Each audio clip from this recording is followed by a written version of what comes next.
Good evening, everyone, and welcome to the May 1st regular meeting of Council. The City of Parksville recognizes the people of the Coast Salish Nations and their traditional territory upon which we gather with gratitude.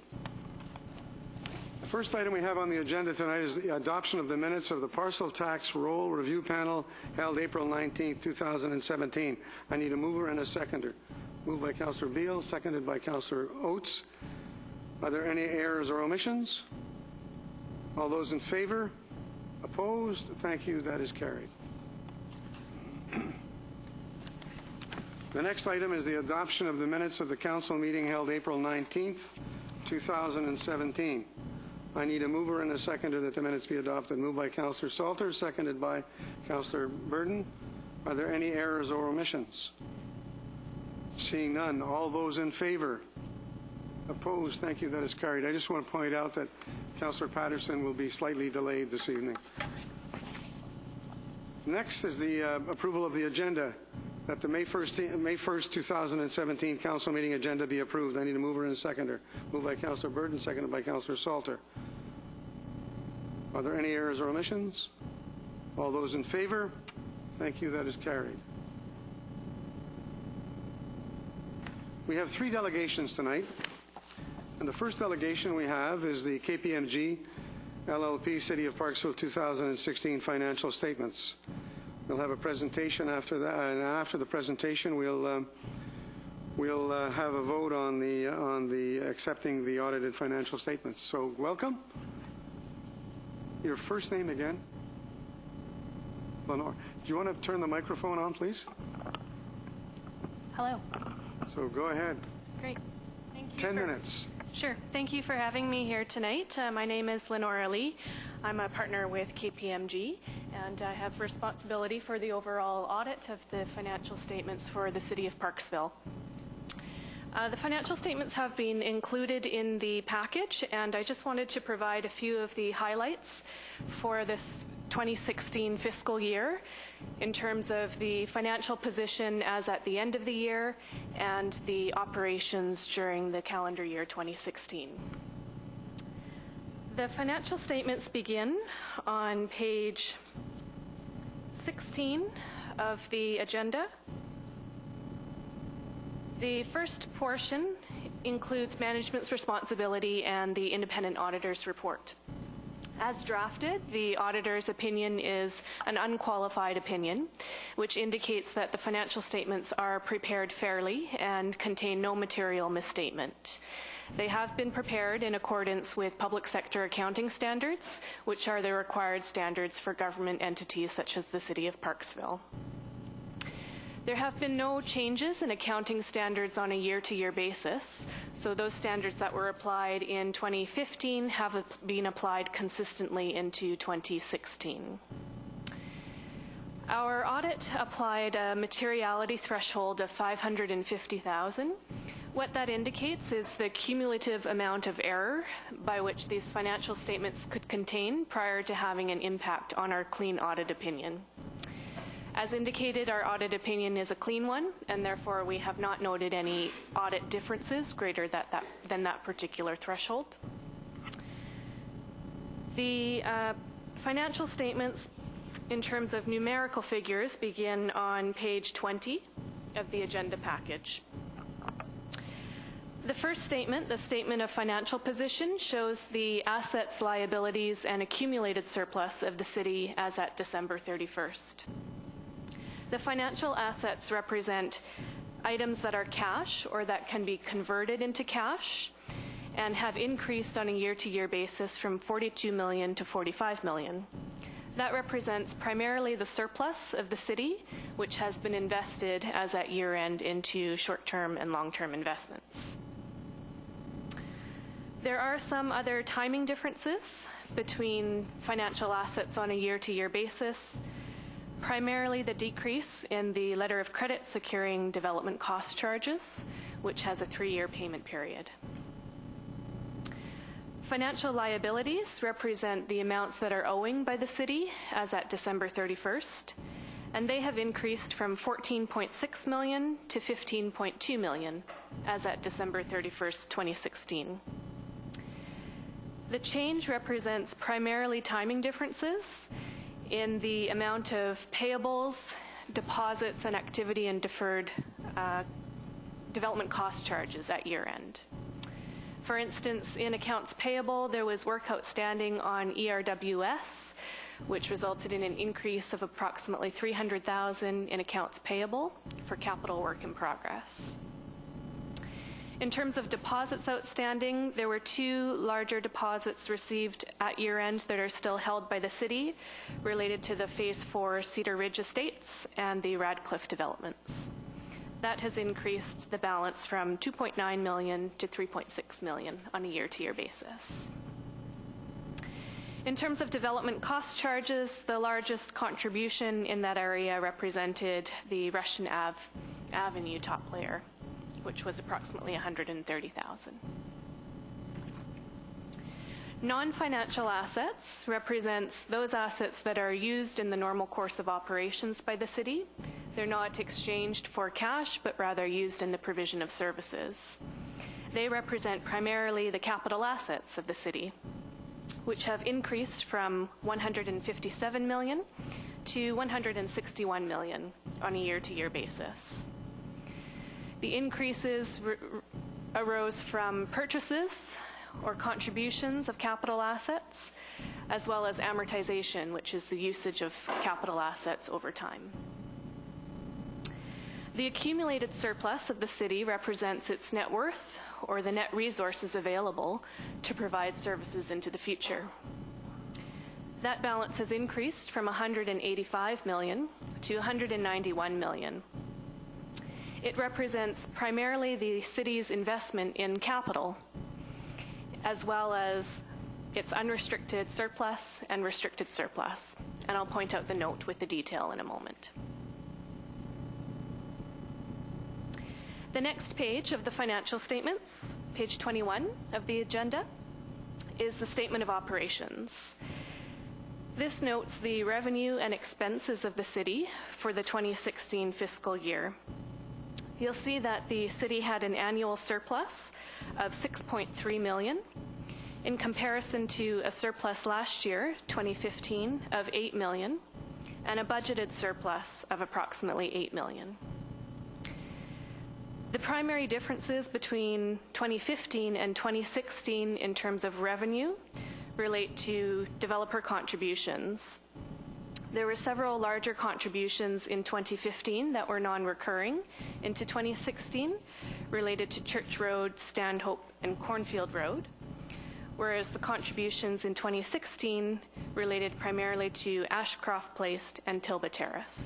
These are non-cash transactions. When developers are creating a subdivision, they will contribute portions of land, sewer, sidewalks that they've constructed to the city. So that revenue varies on a year-to-year basis depending on what types of capital projects are in progress. In terms of the cash revenue and operating revenue, those have remained fairly consistent on a year-to-year basis and have increased as a result of the budgeted and approved changes to property tax rates. In terms of some of the budget to actual variances, again, you'll see that the developer contributions has a zero budget line. It's difficult to know and understand what those developments will be in any given year. Therefore, the city's policy is not to budget for those contributions. As well, you'll see government transfers and capital grants had a larger budget value of $3.6 million in comparison to actual of $1.8 million. The difference there relates primarily to timing, that there were more capital projects planned for 2016 than occurred and expenses were incurred. In terms of expenses, the total expenses for the city were $18.2 million during the year in comparison to a budget of $20 million, and 2015, the actual value of $17 million. The changes on a year-to-year basis represent primarily an increase related to the collective agreement, 1.5% on salaries, as well as some increases and decreases in protective services and transportation represent the largest categories of expenditure. both those categories had actual spend less than budget. Some of that was related to timing of transportation projects that were budgeted to take place in 2016 and will be taking place in the future instead, as well as some contingencies and budgeted costs that were not required. For instance, related to sidewalk upgrades, a road contingency for construction, sewer easements that were not required, and upgrades to the Civic Center that were budgeted in 2016 that will take place rather in 2017. So overall, as mentioned, the city had a surplus of $6.2 million on an accounting basis. The next page shows how that surplus was used, and $6.2 million of the surplus was invested into capital.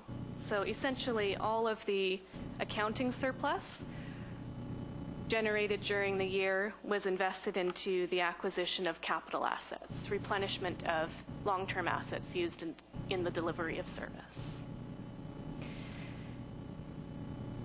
The city had operating cash flows of $10 million. So from day-to-day operations, cash was generated of $10 million. Invested into capital, $6.2 million.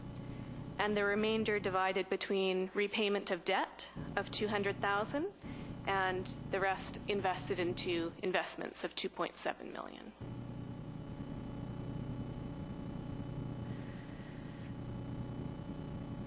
One last note that I wanted to point out relates to accumulated surplus.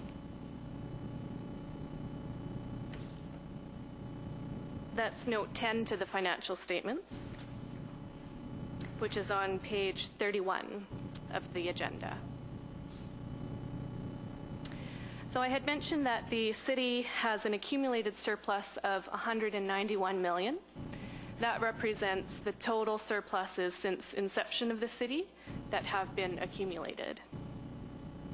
The majority of those funds have been invested into capital, so are not available for day-to-day use. They've already been spent for capital acquisitions. That total is $160 million of $191 million. The city has restricted surpluses, so monies that have been set aside by council for particular purposes, of $12.6 million. The majority of that is in either a general reserve or capital reserves, and that represents approximately 1 to 2 years worth of capital asset additions based on previous trending and history investment into capital. The remainder, $19.5 million, is unrestricted surplus. That's been divided into general, water, and sewer funds, and that represents approximately a year of operating costs or consolidated total costs of the city. So as you can tell from those balances, the city is in strong financial health. It has sufficient surplus to weather any unexpected changes to its revenue or any unexpected increases in its expenses. It also is building surpluses for investment in future capital projects and has approximately 2 years' worth of spend accumulated into its capital reserves, with an additional probably 3 to 4 years in unrestricted surplus, should it choose to use that for capital investment as well. Those are the highlights of the financial statements that I wanted to touch on. Happy to address any questions. Thank you. I'd call that good news. Any questions from members of council for KPMG? Okay, if we have no questions, I'm going to ask for a mover and a seconder for the two recommendations that you have on your pages. So I have a mover and a seconder. Moved by Councillor Beal, seconded by Councillor Burton. Any further discussions? All those in favor? Thank you, and thank you once again. And we'll be seeing you Wednesday for further details on the water and sewer. Yes. Thank you.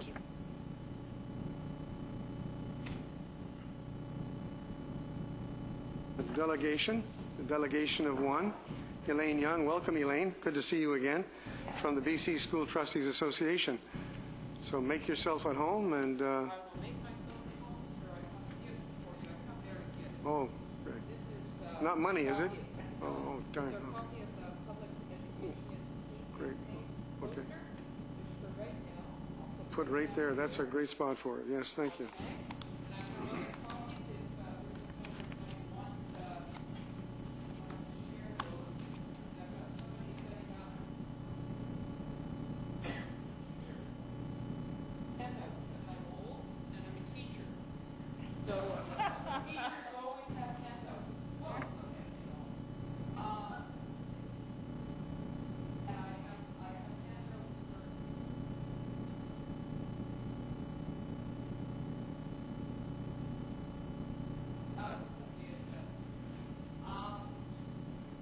I'm here tonight to talk about the Public Education is the Key campaign. I wonder how you can tell, which is a campaign of BCSTA. Elaine, So, yes. could you use the microphone so that everyone, I know that you have a great voice, Oh, but I have a great voice. I'm just going to hand these out and then I'll go sit down. Please take one and pass them on. I want to get right away to our website presentation here because as you can see, the presentation can take about 8 minutes and I understand that I have 10 minutes. So I'm just going to go to that presentation. With any luck, it will be the one that I want. Yes, it is. And we'll just get going here.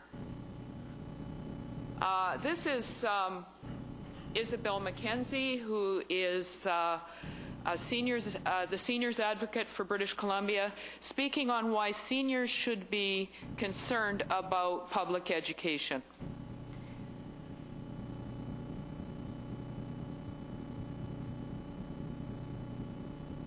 With a short introduction. What an exciting evening. So I can feel the energy in the room. It's awesome. So my job is to call up the next speaker, which is the seniors advocate, Isabel McKenzie. Isabel has over 20 years experience working with seniors in home care, licensed care, community services, and volunteer services. She has been widely recognized for her work and was named BC's CEO of the Year for the not-for-profit sector and nominated as a provincial health care hero. Please welcome Isabel.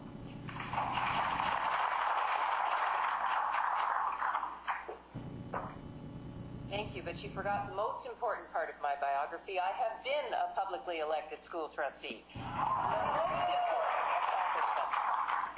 So I applaud you all for the work you do and the hours and hours you toil around your respective tables trying to make public education better. Why do seniors need a strong public education system? They no longer have kids in school, and why should they care about tomorrow when they are struggling with today? And why should students care about seniors? They are about yesterday, and students are about the future. But when we step back and we take a look at the big picture, we find there are many connections.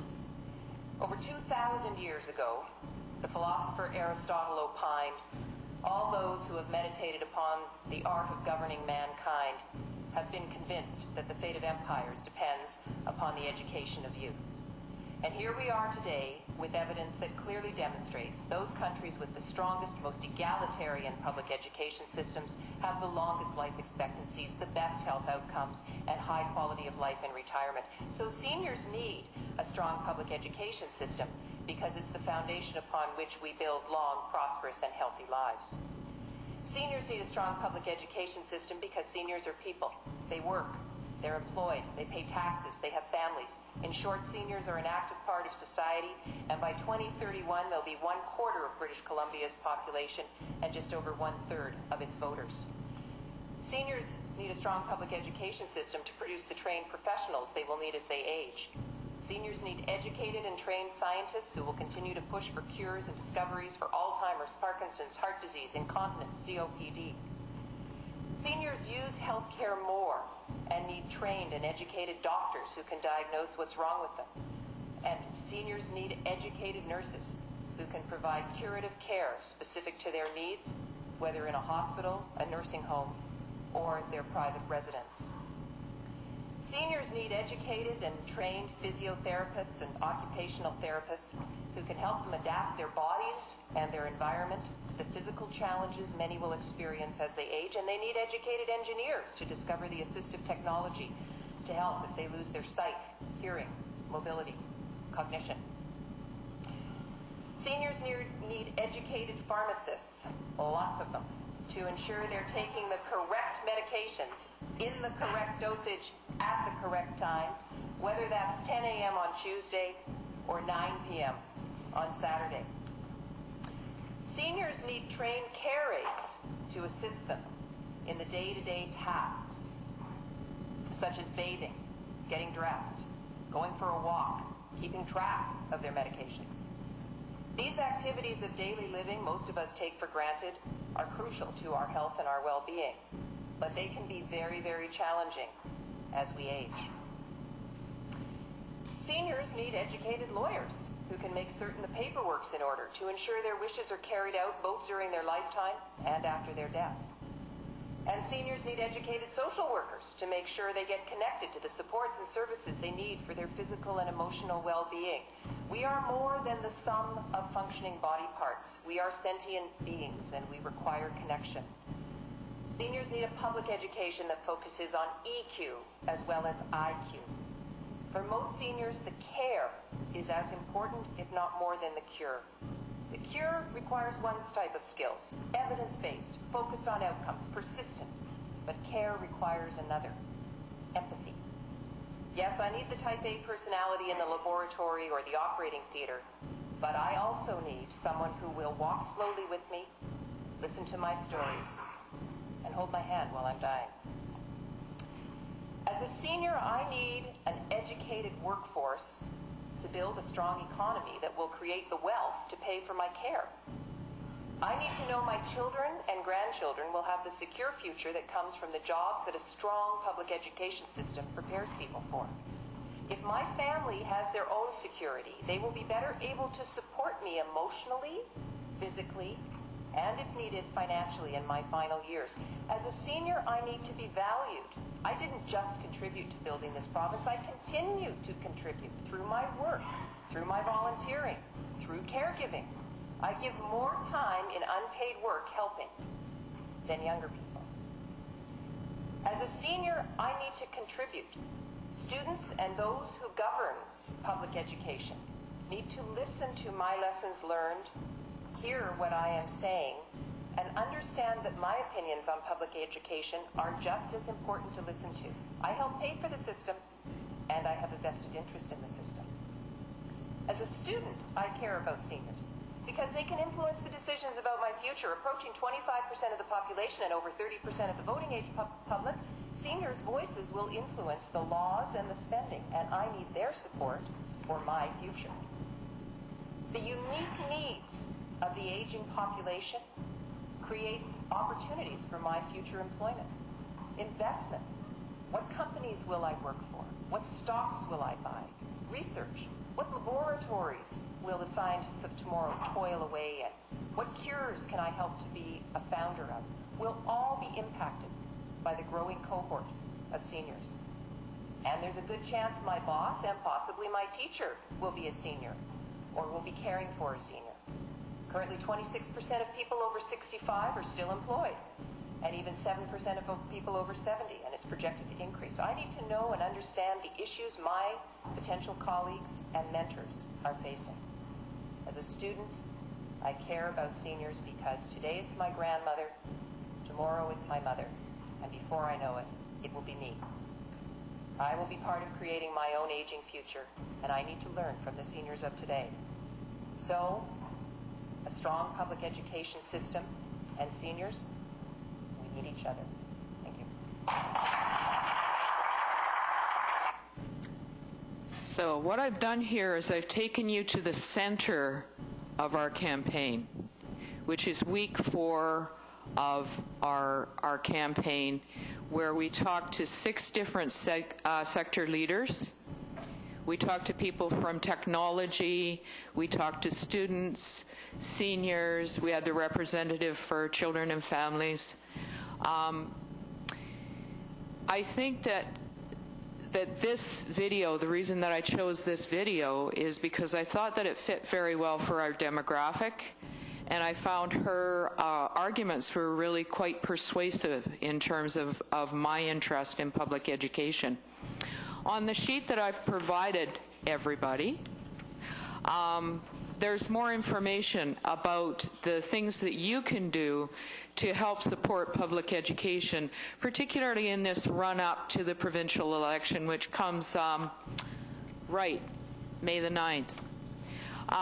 I'd be happy to answer any of your questions, and I do have examples of what I've been doing in terms of each one of these strategies, if any councillor wanted to ask me about that. So I thank you for your time. Thanks very much, Elaine. Just before I go around to members of council, over the last year, we've been putting on the fire chief, the police chief, and myself have been putting on a session with the grade 5s and grade 6ers. And that's been fascinating. And the questions are just awesome. And of course, the fire chief hands out, not the fire chief, but the police chief hands out free coupons for ice cream cones after the show, so it's quite popular. But the questions coming from these 5 and 6 graders is really, really amazing. So thanks for this. Members of council, any questions for our guest? No? Everybody's quite clear? Yes, Councillor Beale. Thank you, and thank you for the presentation. I'm just curious, have you had an opportunity to make this presentation to any other groups, or are you going to be doing that before the voting day finishes up as well? Well, thank you, Mary. I actually have approached a number of groups, and I haven't been able to get on the agenda. In my opinion, the Public Education is the Key campaign was introduced a little bit late for the election, and I think I'd like to see it be more robust in the future. And there's certainly some interest. I'm a local trustee, but there's certainly some interest from the BCSTA in both continuing the program and in extending the mandate of the program beyond just the election. We are nonpartisan, and so we're not supporting any political party. I think these are good ideas, just period. So I will be approaching those organizations again in September to continue the Public Education is the Key campaign until my T-shirts wear out. Thank you. Thank you. Any further questions? You know, I just wanted to conclude that I don't think any of us ever really stop learning. There's so much out there today with the access to the internet. There's so much to learn and so much to see. I showed a number of people in the office and some of my fellow councillors the other day a live picture of an ice glacier disintegrating. Yeah. And we were just talking about Councillor Oates originally comes from Newfoundland, and we were talking about the icebergs that are now going down Iceberg Alley as we speak, and this year they're more than ever. They're affecting with the shipping lanes, so it's all good stuff. We never stop learning. And we're charged, this is not common knowledge, but school trustees are actually charged with education from cradle to grave. So we're responsible also for our preschool program at Oceanside Building Learning Together, and for any adult programs that come through public education. Thank you very much, Elaine. Thanks for coming. Oh, looks like we got another question. Oh, I'm sorry. Councillor Salter. Thank you, Mr. Mayor, and thank you very much for bringing this to our attention. So I see, it's really about getting out the vote, getting out there. When I went to school, there was really not a lot of education around really voting, politics. It was one of those things you didn't talk about, I guess, in school. Has that changed? I mean, is there anything going on now for kids so that they can actually? I mean, it's the same as finances. We never learned how to, manage our own households either in school. We just learned algebra and stuff that I use every day. So I'm just wondering, is there anything around what's going on? With regard to politics? Well, thank you for that question, and it's something that I actually was quite involved in. I sponsor the Bolinas Interact Club, which is a Rotary Club in Bolinas High School. And Teresa's been to that club. She knows about it. What we've done in conjunction with our grad committee is we have helped our grade 12 students to register to vote. So anyone who's over the age of 18, if they want to register, we've gotten them out to register, and we're actually going to walk them down to the polling station on May the 9th. So that's kind of an interact and grad committee initiative, which has been supported strongly by the high schools. Past Woodwinds, to which I liaise, is also involved in that initiative. Last week we had an all candidates meeting at Bolinas, and I believe that there was one also at KSS. We'll be, I guess they held their student vote today, so I guess I'll find out this week who they voted for. The all candidates meeting was extremely well attended. The questions, as you raised, Mark, the questions were absolutely awesome from the students. In terms of curricular, we do have a variety of programs that replace the Social Studies 11 program now, and some of them are quite focused on politics. So, yeah. Thank you. Thank you. Councillor Beal, one more time. Thank you. I would just like to add that traditionally as well at the grade 5 level, yes, there is a focus on government, and there is also a student vote that's set up at that level. So the students, it's not strictly at the high school level that students get introduced to participating in that way. Thanks, Mary. Thank you. Good luck. Maybe we'll invite you to our grade 5, grade 6 session. You can sit in and see what it's like. I love it. We'll keep that in mind. Speaking about never stopping to learn and understand things, our next delegation is the Friends of Rails to Trails Vancouver Island, and a presentation by Les Anderson. So, Mr. Anderson, you're here. I recognize you from the RDN presentation. And you are with? Les. Yes, the Friends of Rails to Trails, we're both involved.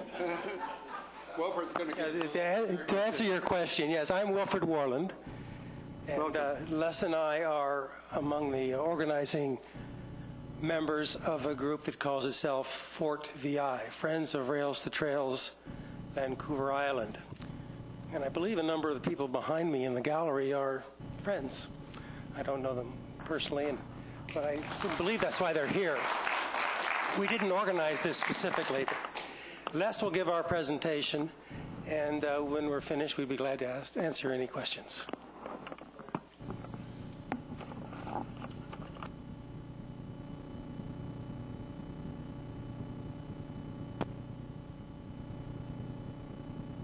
Good. Okay, I guess the first question that always comes up is, well, who are we? Well, we are a diverse group of individuals who believe we have a better plan for the INN corridor, which will benefit all island residents. And what are we talking about? Well, we're talking about the INN corridor from Victoria to Courtenay, which is 224 kilometers, and the INN branch corridor from Parksville to Alberni, which is 64 kilometers. In addition to this, there's existing rail trails that are linked to this corridor. There's a Lochside Galloping Goose that's 80 kilometers, and there's the Duncan to Shawnigan Lake that is 75 kilometers. So in all, if we put all these trails to use, or avenues and corridors, we would have over 400 kilometers of trails on Vancouver Island, of rail trails. So what is the issue? Well, there's a unique opportunity exists to turn a largely abandoned rail corridor into a thriving tourist attraction and safe local commuter corridor. The current tracks have largely fallen into disuse beyond viable economic repair. And we understand that the Island Corridor Foundation has incurred debts using the corridor assets as collateral, increasing the risk of losing this precious corridor and adjacent property. So what is our vision? Well, it is to convert the rails on Vancouver Island Corridor into a non-motorized multi-use trail, which would be there for the locals, where residents could utilize the trail for local commuting or pleasure while avoiding the hazards, congestion, and noise of the road. Cyclists could travel between the local communities for shopping, work, or pleasure, and walkers and hiking groups could pick up the trail at any location for a peaceful outing and to socialize with neighbors while being active. And we feel there's a great opportunity for tourists. The trail could be a drawing card for national and international tourists, as the trail would link the communities up and down Vancouver Island. Existing train stations could continue to be used by community groups and have information boards that give direction to local attractions and accommodation. And for a more active lifestyle, Rails to Trails will encourage healthier, more mobile lifestyles for people of all ages and abilities by making safe places away from vehicle traffic to walk, bike, and more. They support a viable alternative to the automobile and encourage people to get outside, be active, and maybe even take a rail trail vacation to see the countryside from the perspective only once enjoyed by train travelers. So what is the proposed project? It is to convert the island corridor from rails to trails, which would, along with the Galloping Goose, would provide a continuous length of trail for use by all island residents and tourists. The cost of developing the trail could be minimized, as the salvage of the steel rails could largely offset the rail and tie removal. Removal would be done in the least amount of disturbance, leaving the rail bed in a condition for immediate recreational use, with the possibility of a top dressing during removal or sometime in the future. We would use sponsorship funding from local businesses, grants from government, and volunteer labor to help mitigate the cost.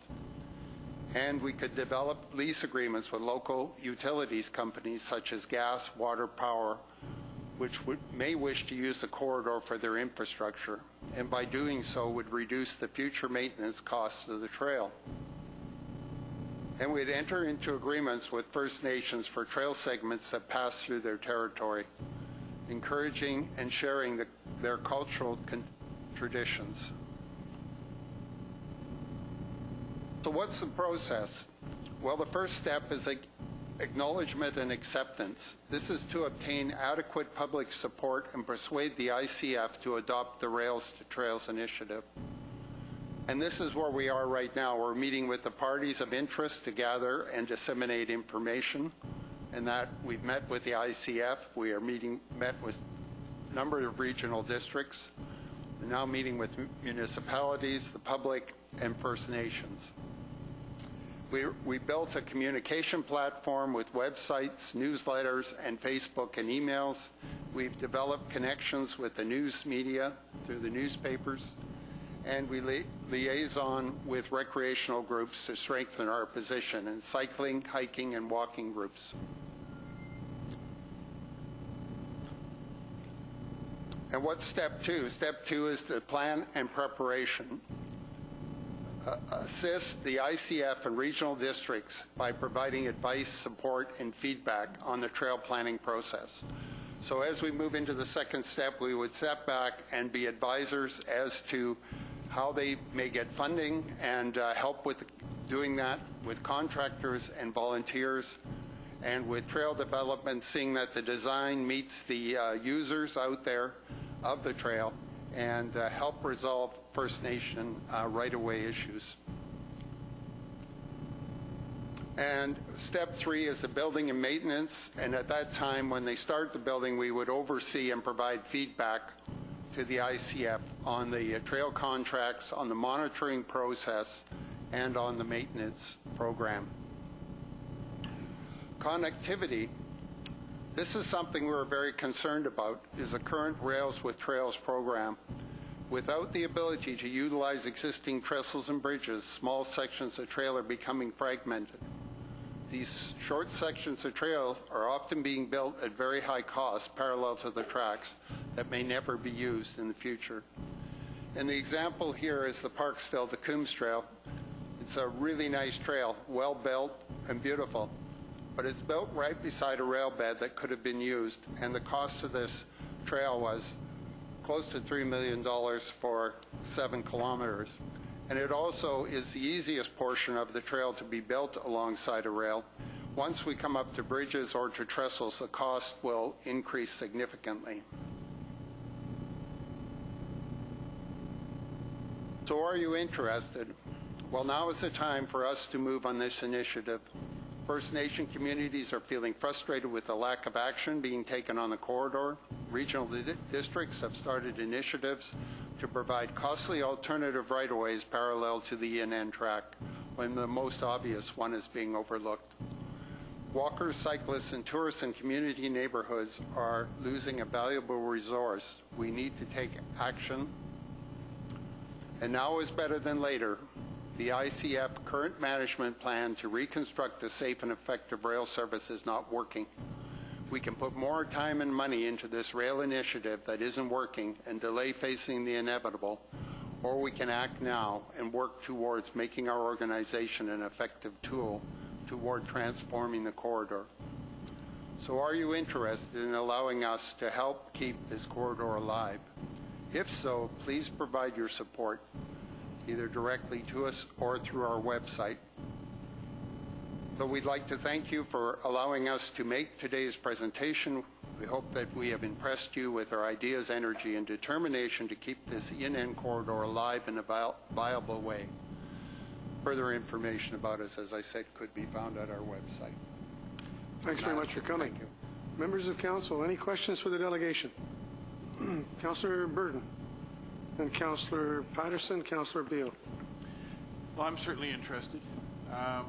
What sort of reception have you had from the Island Corridor Foundation? I would say we met with Graham Bruce. The reception was, he kind of said, well, the business plan is coming up. We could supply information into that, which we have gotten our group to do and ourselves. And he sort of wished us luck. We suggested that, and he said we would create some interest. So he sort of sent us on our way that way. And because we suggested we would like to work north of Nanaimo if possible to start with, because we feel that's where the most, where the least opportunity for a train to run would be possible. So we would work north, and he could continue to work south and see if he could get the rail working in the southern portion. Follow up, Councillor Burton. Have you met with the Nanoose First Nation yet? Yes, we actually met with them today. They were quite impressed with our presentation, and they are in a lawsuit right now for the rail. But we had a very good response from them. Now, we didn't talk, of course, of the trail continuing to run through their property. That would be something we would discuss as we went on. But they certainly felt our option was much better than the rail option. Okay, I have Councillor Patterson and then Councillor Beale. Thank you, Your Worship. I'm one of the liaisons to the Parks and Rec Commission, and leisure activity and recreation, walking, riding bikes, and that's number one, and that in our Oceanside community. So some of my questions, I have two or maybe three. The Friends of Rails to Trails, that's made up of people from this particular area or from the Victoria to Courtenay area? We're inviting response from Victoria to Courtenay and to Port Alberni throughout the corridor. We have representatives in all of those areas, so it's not just this area. It's this area we're sort of focusing on north of Nanaimo because we think that's the most reasonable to be converted to a trail immediately. How many members do you have currently? We don't have an organized... Or I guess... Well, we started out with about 30 people in the fall, thinking how we would put this together. In the early spring, we put together a website, and we put out a way for people to sign a petition. We don't have members. We're not a society. We're really rather informally organized, and I think we have in excess of 500 signatures as of this time. Nobody is fee-paying. So. Okay. Thank you very much for your presentation. Councillor Beale.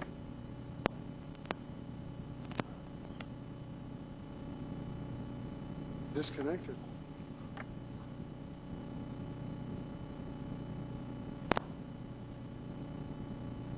We won't take away from your time. My apologies. No Thank problem. you for your presentation, and it does look very interesting. Certainly, I'm a supporter of active, anything we can do, not anything we can do, but the support of active transportation. I'm curious to know if you've had, what kind of a response you've had from the RDN so far. We started our presentations about 2 or 3 weeks ago. Our first presentation, that was after we talked to Graham Bruce. We went to him first. Then we went to the CVRD, to Courtney and Comox. And we made a presentation in the afternoon of Tuesday a couple of weeks ago. And our intention at the time was to present to districts and to municipalities just to let them know that we existed. We had just sent out a letter to the press saying, just for release, here we are, Fort VI. We are here to represent those people that we see in the press who are saying, isn't there an alternative to the rail?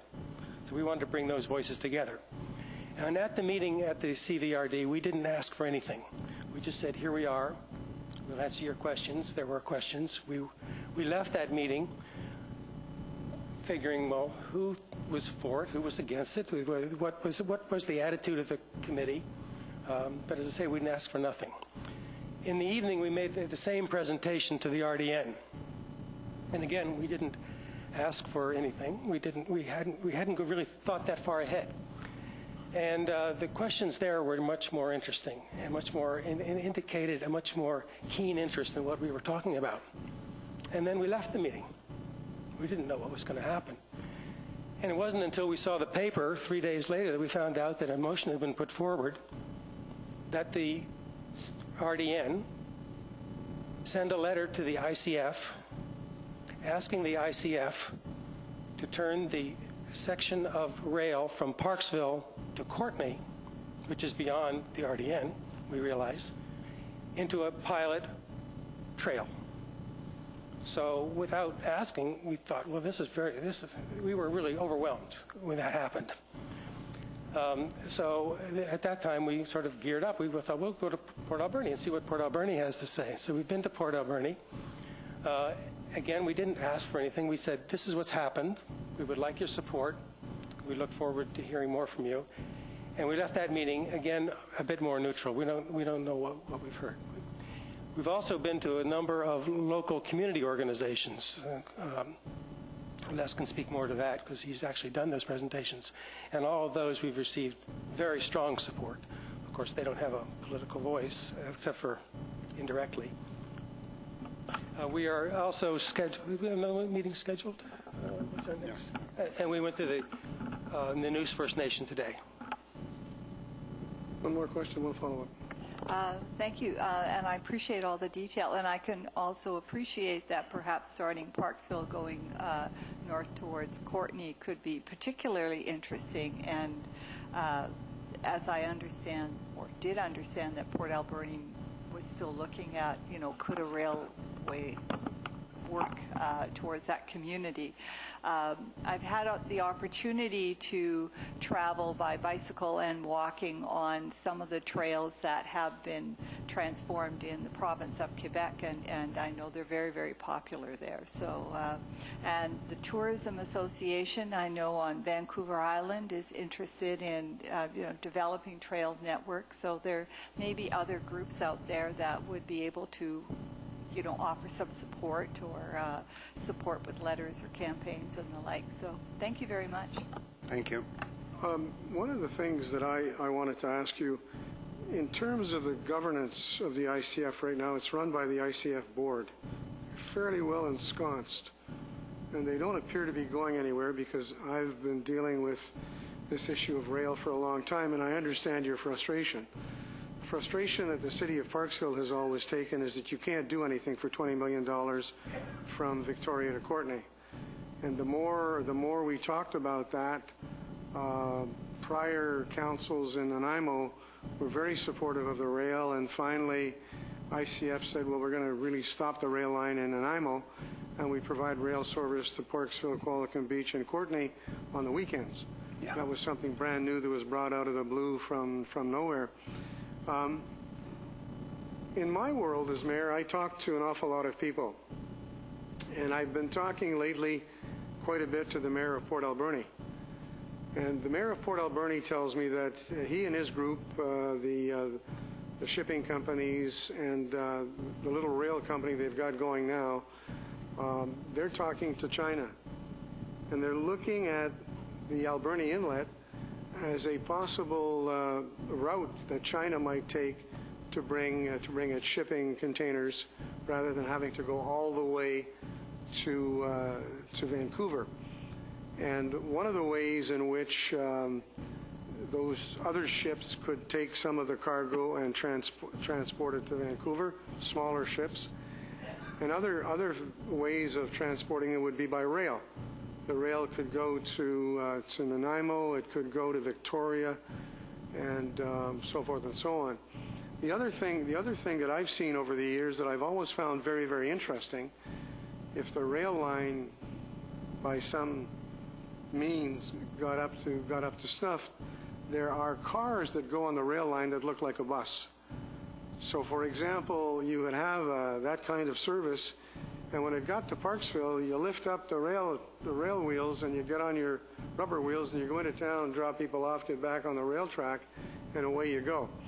So where I come from, I didn't support sending a letter of support to your group. I think it's premature. And I'd like to explore, depending on where the ICF is going to go in all of this. And I don't know, my big frustration has been that the ICF board has a number of staunch supporters who are committed to rail. They seem some way or shape or form committed to the $20 million. I know that won't work. I know that that's not enough money. So let's take the issue of money and come back to what you're proposing to do. What kind of money are we looking at to remove the rail lines and the ballasts and the ties that are there now in order to get working on what you call the trail? Because I would imagine the last figures I heard you bring up at the RDN board was somewhere over $100 million. That number was mistaken. Let me back up and address something you originally said. We're talking about the rail. We are not against rail. Our organization, everybody in our organization, I can't say everybody always, but most people would say that if there was an opportunity for rail on this island, we would support it. We are representing the people who say we don't see any possibility of that happening. There are pieces of the rail that we acknowledge are still actively under consideration. Langford, for instance, into Victoria. Possibly from Langford through Duncan to Nanaimo. We don't know what's going to happen with that. We're seizing on the area north of Nanaimo because even the ICF hasn't talked about that, with the exception of the possible to Port Alberni, which makes Parksville the interesting starting off point for a trail. There is no active discussion by the ICF anymore about train going from Parksville to Courtenay. So we say that's the area to look at. We're also asking what should be done, and the paper said the same thing. We need a business plan for both options. We need to know what are the costs and benefits of rail and of a trail, because there are cost benefits for trail just as there are for rail at a lower number. And that brings it to the question that you're asking about the cost. The 105 or 130 or whatever that number was a number that was from an ICF report about rail. Somehow it got picked up. It had nothing to do. We have not quoted any numbers, but since that meeting, we've looked into numbers, and we have some idea of what the numbers would look like to put it in a different perspective. The ICF has said that the cost of removing the rail and removing the ties is a wash. the rail is worth enough money to pay, the rail steel is worth enough money to pay for the ties, pay for the removal. So you wind up with the bed basically for free. That seems to be the same thing that happened in Okanagan, where the CN rail was sold, the rail corridor was sold to the municipality of Kelowna or the district. I'm not sure who it was sold to, but it was paid for.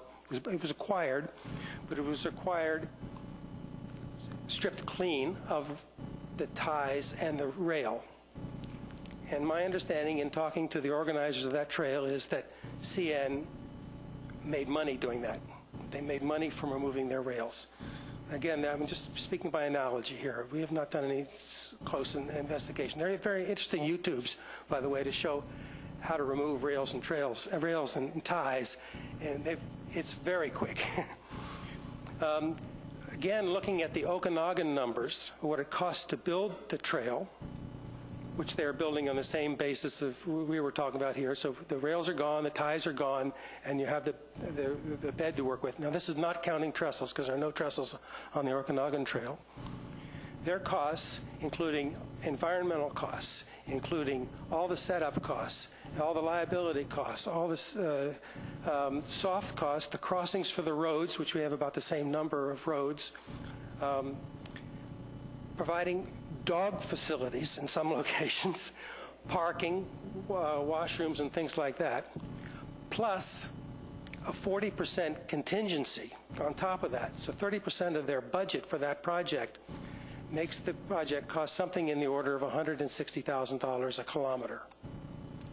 That would mean that a trail here, using those same numbers and all those assumptions, which I'm saying are assumptions still, but they seem to be very closely parallel ours, would mean this trail would cost somewhere in the order of $10 million, as compared to $3 million to build a trail from Parksville to Coombs. My final comments on this issue, and I share all of your frustration because I've been at it a long, long time, ever since I've been on council, is that I think right now, if hopefully I keep hoping that somebody's going to get their act together and do a proper business plan. So I think that your plan has merit, but for me personally, it's a little bit premature. I want to wait and see what other shoe is going to fall. And your efforts may very well precipitate one or the other. Yeah. And that's what I'm interested in, is seeing what happens as a result of what you're doing. Speaking for me personally, I'm going to wait and see what that does precipitate, because for me, you can't lose. If you go rail and trail, it's great. If you go trail, it's great. So, but from my perspective, I'm going to wait. We think it's the responsibility of the ICF to do a business plan for this. They have within their mandate rail and trail. So why can't they propose both of the business As plans? you've said, that's their mandate, and I'm waiting. Like a lot of other people, we're waiting for them to get up and get going. Okay, Councillor Salter. Thank you, Mr. Mayor, and thank you very much for your presentation. I'm just wondering, you mentioned that you thought you would be able to get some dollars from utilities along the trail or along their rail bed, but that's already been done. I mean, the utilities in many places are already in. Right. And so that could also be a bit of a dilemma when you're removing rail beds and so on, when there's very expensive utilities, within feet of where you're working. So I don't know about being able to capture dollars from utilities that really the ICF are already getting the money for. And I'm not, I can't imagine them just saying, well, here, you have it. I can't imagine that. No, it was just an option we thought might be available to us. It was something to look into. As we were saying, this is very early. We've only been in this game for about a month and a half, and we're just really saying there's another option out there, and we need to look at it. And we're gathering more information about that. We've been following the ICF. We were at their AGM, and it looked to me like they were starting to have a change of mind there too. So they extended their business plan for 2 weeks for comments. I think a lot of those comments have come in from people that would like to see a trail rather than a rail in many cases. So wherever that ends up, I'm not sure. But I think, as the mayor said, it's open out there. We're not in a rush. We're going to be here tomorrow and the next day, and we're just going to keep the message out there and hopefully come to you with better figures and other things as we go along as to what we can do and what the costs will be.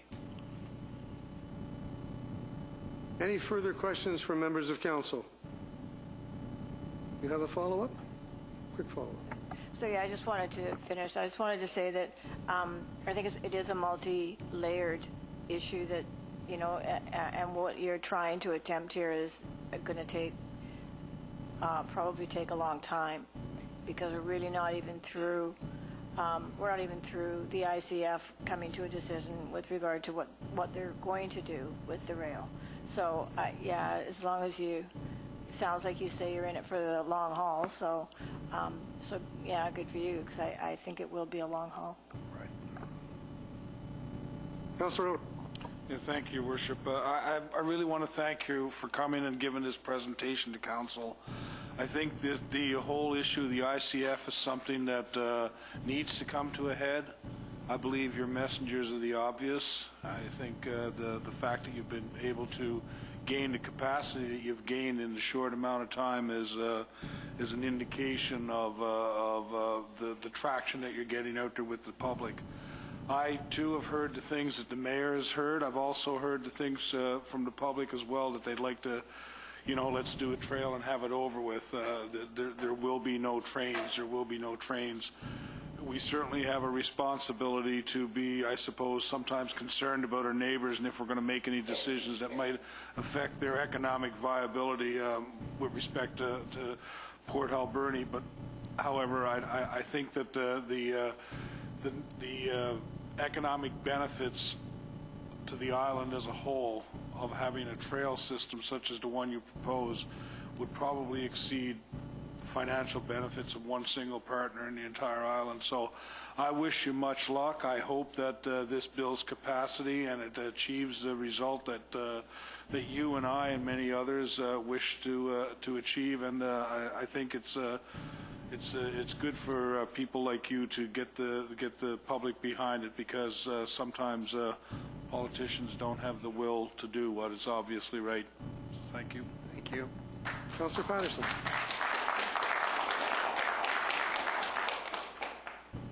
Thank you, Worship.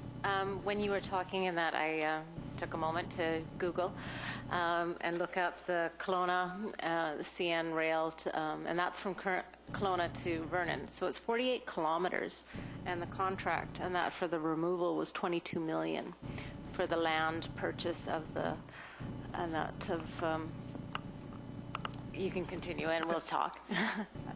Sorry, you'd like to introduce? That was the purchase price for the land. That was not the price for removal. Sorry, my apologies. That's what I meant. So the purchase of the land. So there is very much a difference of being on the island and having that.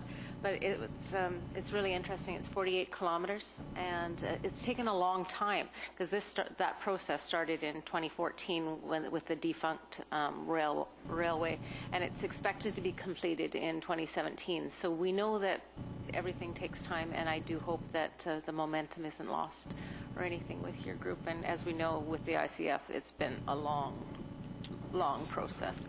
So thank you again for coming. Good, thank you. I think also what you've done, and to conclude my remarks, is that you've put the hen in with the fox in with the chickens, and you've got people looking in the rearview mirror, and that's a good thing. Yes, I believe because there's been a lot of inertia going on over the years, and it's been very, very frustrating. So I want to thank you once again for coming, and keep in touch.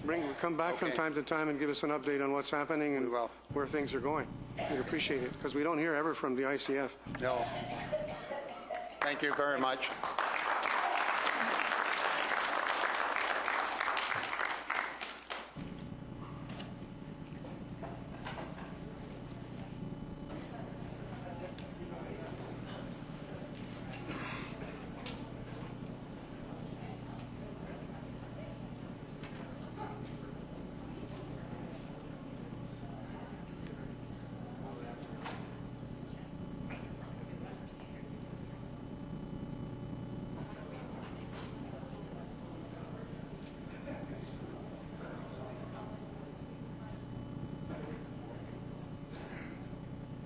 Okay, ladies and gentlemen, we're now moving on to reports. And our first report is an update on the city's emergency program for Mr. Dawson. Well, Mr. Dawson, would you please give us the background on the issue regarding the city emergency program? Okay. Over to you, sir. Thank you, Your Worship. Can you hear me okay? I can't tell if I'm... Should I wait a minute? Okay. Everybody left.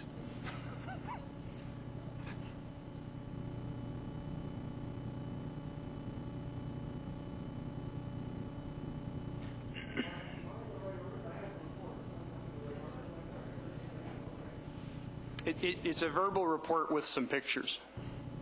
So thank you for making some time for me. I want to give you a little bit of an overview of your emergency program, where it's going, and why it says EMO up there instead of directly City of Parksville. So I'm going to do that by going through that quick list of topics there, and hopefully I won't take too much of your time to do this. Okay, so starting with legislative requirements, the Provincial Emergency Act requires that local governments have an emergency program, and that those emergency programs should be based around the 4 pillars of mitigating emergencies, preparing for emergencies and disasters, responding to and recovering from the same. And to further that, Council has adopted, the last time it was updated was 2006, a bylaw that we refer to and make sure that we try to stay in line with as far as requirements go. So we put in this little diagram, and I'm going to review the components of the emergency program, but we thought it was important to show that there's 3 different parts: the residents, the local government, and the province, and they all intertwine together. And if they don't intertwine together, and if one of those pieces of the puzzle isn't properly prepared, it's going to take longer to resolve whatever an emergency or disaster comes up. So we saw that there were residents in that puzzle. So personal, family, and neighborhood preparedness is something that we look after as the local government. We want our residents to be prepared. We want them to understand everything that could happen and how their preparedness would relate to what we're going to do as an emergency program. As the local government, the cornerstone of the emergency program is the Hazard Risk Vulnerability Assessment. You see it there on the screen as an HRVA. That identifies the hazards locally that we have to plan and prepare for. And from there, we can move forward with maintaining our emergency plan, our response plan, creating contingency plans to deal with those hazards that are identified for the local area. Constantly, we are doing public education. Earlier today, I was at a strata here in town, starting them on the process of starting with personal and family preparedness, and I will go back and visit them in about 6 months after they've had a chance to all prepare, and we'll talk about neighborhood preparedness. Staff training and exercising. We need to reinvent our training program. We need to come back around and make sure that all of our staff, because all of our staff have a role in how the Emergency Operations Center functions. Most of the staff have some form of training. We need to devise a plan to improve upon that, make that more regular. And volunteer recruitment and training is also part of that. Volunteer recruitment is a really important part of our program, and I'll talk a little bit more about that shortly for you. Additional components are internal and external business continuity training. We have internal business continuity plans. We need to expand those, and we need to flesh them out a little bit more with more procedures to make them easier to follow in the time of a business interruption. One of the things that we need a whole plan for is external business continuity. What we do know historically from around the world is that small businesses that don't reopen within about 10 days of discontinuation for whatever reason don't reopen. I think the statistic's about 75%. So we need to move forward and start an education program with local businesses on what they need to do in order to survive anything that happens. Moving on from that, critical infrastructure identification and priorities make it easy for us to move on to the last item of recovery planning. If we identify what our critical infrastructure is in priority, it's easier for us to create the proper recovery plan to more quickly get over whatever happens. And if we can hand a recovery plan over to the province, they will approve it faster, they will approve whatever needs to be done, and they will provide us that 80% of funding that the province will give back for recovery process. The third part of the components, the puzzle, the provincial emergency plan, the EMBC as we refer to them, Emergency Management British Columbia. We work with them regularly. Emergency plans, emergency programs are living, breathing documents, so when something happens in the world, the province learns from it, we learn from it, we work back and forth to change and adjust the programs so that if that happens here, it'll hopefully be a little bit more seamless. So what do we really do? Our job as the Emergency Operations Center isn't to run an emergency, it's to support the first responders in the field. So if Chief Norris needs supplies because he's at a fire that exceeds the capacity of the fire department and the local fire departments, the Emergency Operations Center can come in and provide that. It can be as simple as providing meals for firefighters at a long duration fire. It can be acquiring equipment for them if they needed heavy equipment, depending on the size of the building. So that's all work that we can do for them so that they can focus on what's in front of them. So a little bit more of what we do is based on the priority response goals that you see there. The first thing we want to do is make it safe for the first responders so that they can save lives, reduce suffering, and everything moves down the chain in that order. It's not always popular with people. Sometimes people, residents, want their priorities to jump above others. We can do the best good and the most good for people by following that list. So, as you can see there, we get prepared, we work together, we're all doing the same thing, so therefore we can get through a response faster, recover faster, we can get our businesses back in action, we can get everybody back to normal as quickly as possible. So if we're not organized like that first puzzle chart showed, we run the risk of a lot of things not coming back to normal. You can see from the little diagram there, as I've already described, as the emergency program being a living, breathing document that's always going to be changing. We're always going to be finding things that we have to mitigate. We have to change how we prepare for things, respond to them, and how we recover from them. It's an ongoing process. So who are we? What's EMO? What's Emergency Management Oceanside?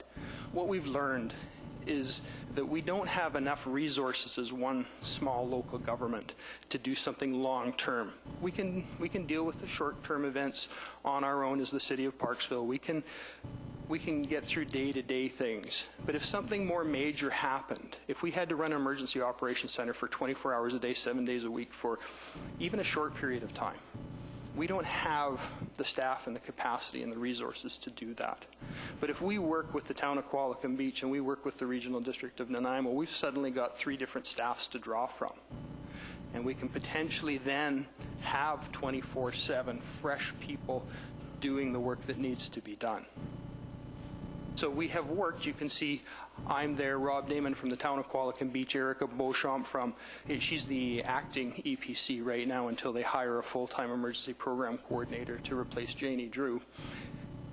And then we have Chris James. Chris James is our regional volunteer coordinator, and that is a position that is funded by the 3 local governments. What Chris does is he helps recruit, train, manage, look after all the day-to-day functions of our volunteers. And you can see in the sentence below that we have ourselves listed there, we have the staff that I've talked about, and we have 2 main volunteer groups, awesome volunteer groups, the emergency radio operators, and then we have the emergency support services volunteers. There's about 60 of them in total. Chris put together a little report for us last year that showed that they put in about 1,770 hours of volunteer time. in order to maintain, train, respond, recruit more volunteers. We can never have enough volunteers. The province, through EMBC, has determined a 2015 rate of $28 an hour that a volunteer creates back to the local government.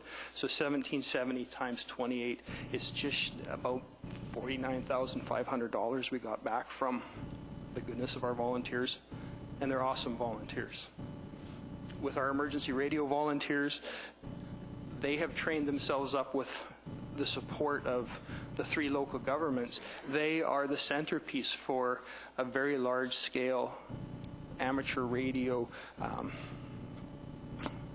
exercise on Wednesday called Sweeper. I think most of you saw an email that came through today.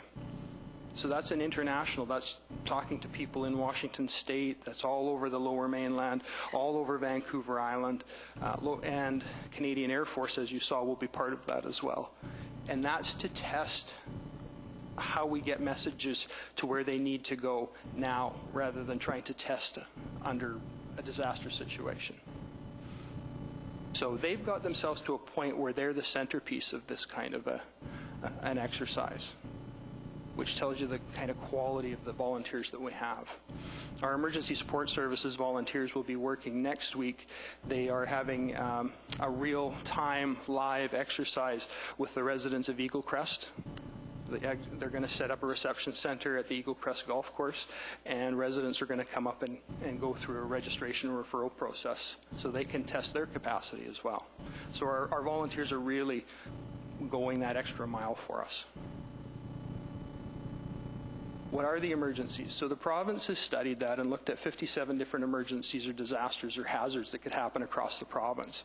Our last look at that, which was in 2009 Hazard Risk Vulnerability Assessment, said that we have 18 of those 57 that can happen here. And you can see from what I've put on the slide that the top 3 are earthquake, interface fire, and interface fire, if I said Fort McMurray, everybody understands what that is, and pandemic.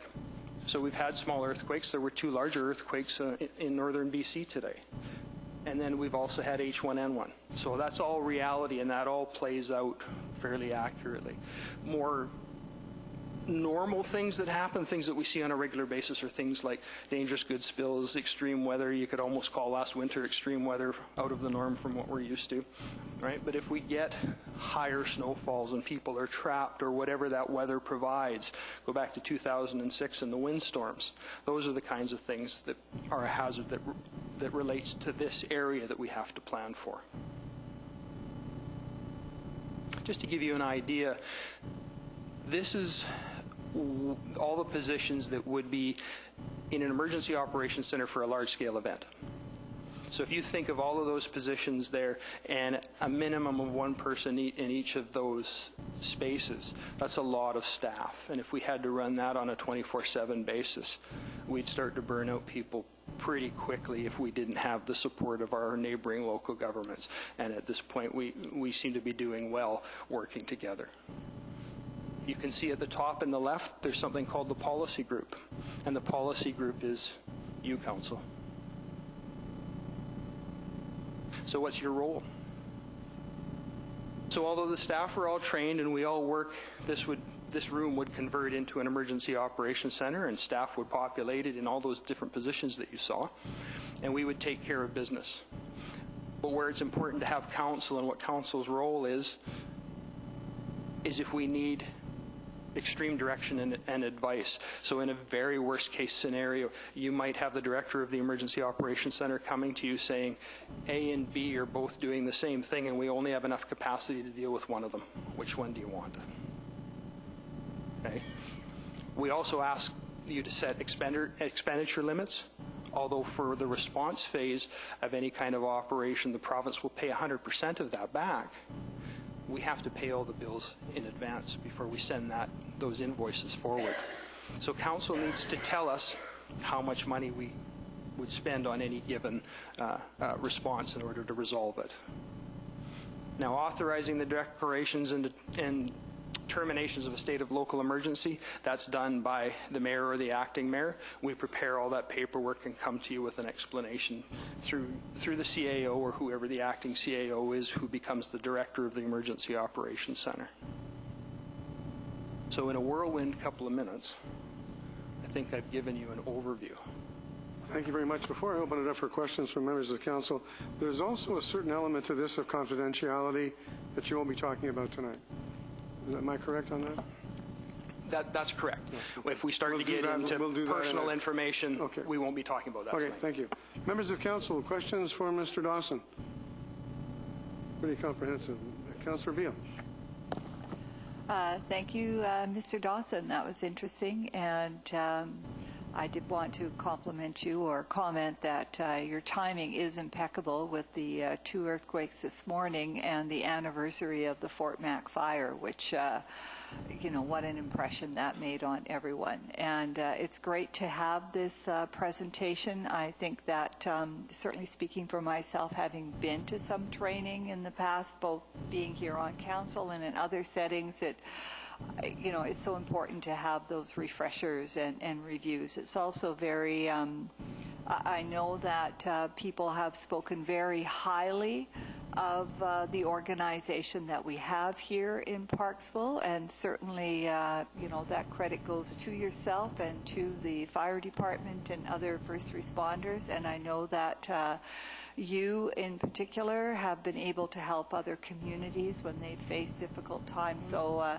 on top of the theoretical, I know that you have had some personal experience putting this into operation, and I think that we are really, really fortunate to have you and all the work here. And I know that this is done regionally, and so up and down the island, communities can help one another and be on the same page. So I know that sets me, in my mind, a little bit at ease. Hopefully we don't have to do any of this, but if we did have to, I know that you'd be there to help us along. Thank you. Anyone else? Any questions? Any comments? I tend to agree with you that we learn from issues. We learn from past experience and we learn from others. I can tell you that in another life I provided shelter and communication facilities in the case of an intercontinental ballistic war. And when I found out how accurate some of those intercontinental ballistic missiles were, I realized that it wasn't going to be very, very long. Wouldn't be a very long war. Councillor Salter. Thank you, Mr. Mayor. This is curious for me because last year we were advised that there was an emergency plan in place for Parksville.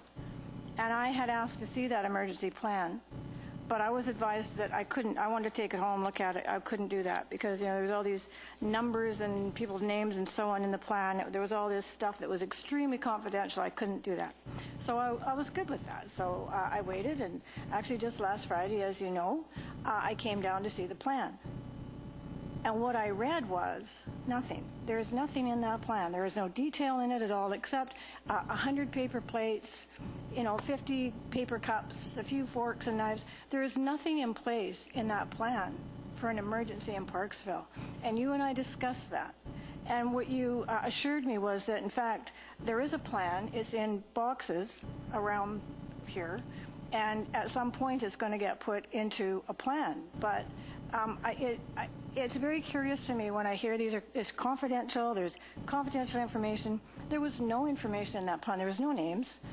There was nothing confidential about it. So I find this interesting that and as you spoke, what you spoke to was, we're going to do this. This is coming. We're going to reevaluate this, and we're going to, we need to get this plan going. We need a whole plan for, business continuity. Yes, we do need a plan. But at this point, when I asked to see a plan, I was given a blue binder, and there was no plan in it. Mrs. Comas. Yes, Your Worship. I'd just like to clarify. What was being discussed last year was the emergency plan for our water system, which is a secure plan, and it's not public. The plan that Mr. Dawson has prepared and continues to prepare and update is the general emergency plan for the community at large, within that, there are specifics for certain city facilities that will not be made public because of their sensitivity. And that's what was presented last year. Follow-up? So that being the case, so what did I read then? What was it that I was looking at? Because when I asked for the emergency plan, that was the binder that I was presented with to read. I did take the time here. I took the time here in the office to read it over because it was highly confidential, which I did. And I found there was not a plan in that binder. That was the general overview and outline for the emergency plan. The specific plan, the specifics of the plan are still in stages of development, and they are in a lot greater detail.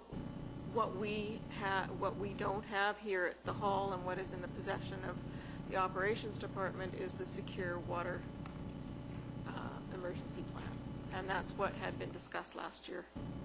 We've carried out before emergency practice measures, so obviously there's plans for that because we've done that. So the binder that Councillor Salter looked at was the template for the plan. And from that template, what it does is it breaks apart into all its different sections, and those are fleshed out with materials necessary and more information that are in the boxes that are in the room adjacent to this room, which would spill out and populate the Emergency Operations Center here. Mrs. Comas, will there be a document at some point in time which has meat on the bones? Well, absolutely, sir. There is now. But what Councillor Salter was looking at was the overview. And as far as there will be a further presentation coming to Council in a closed meeting with respect to our water system, but that won't be at a public meeting. Okay, thank you. So just so I'm crystal clear, there is an emergency plan here. I just wasn't allowed to see it the other day then? Is that what you're saying? No, we weren't saying that you weren't allowed to see it. Well, I asked for it. Well, we gave you a template which gave you an overview of the emergency plan. Well, so there is a plan that I could see, but you just gave me the template then? Do you want? Mrs. Spieler. Thank you, Mr. Mayor. Through you to Councillor Salter.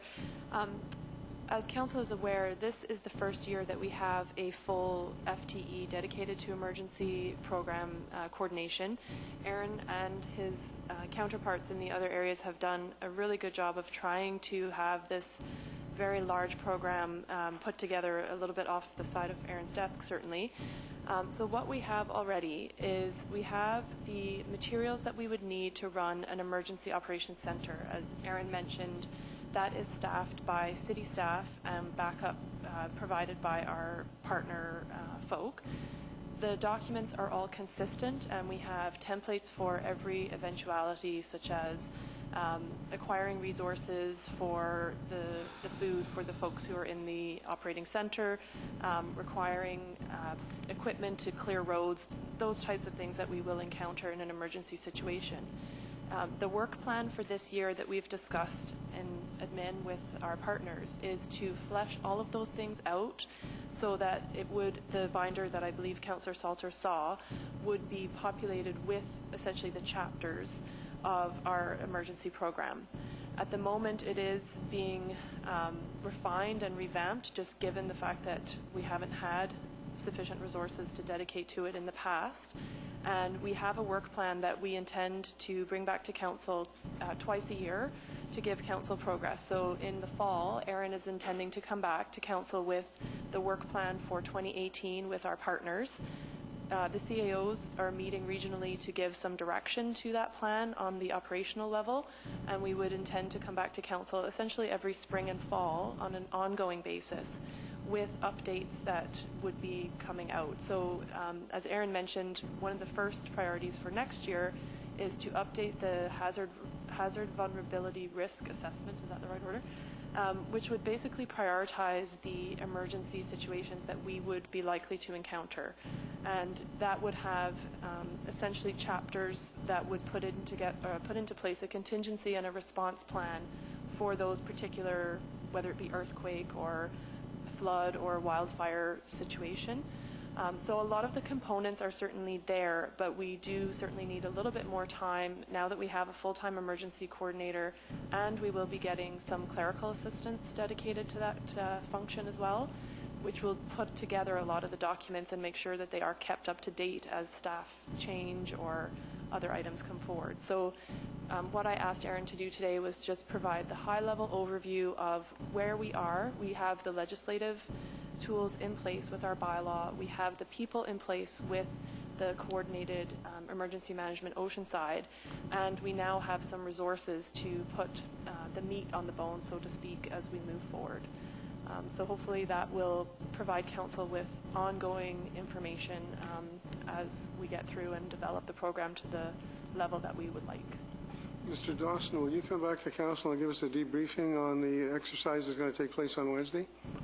I'd be happy to.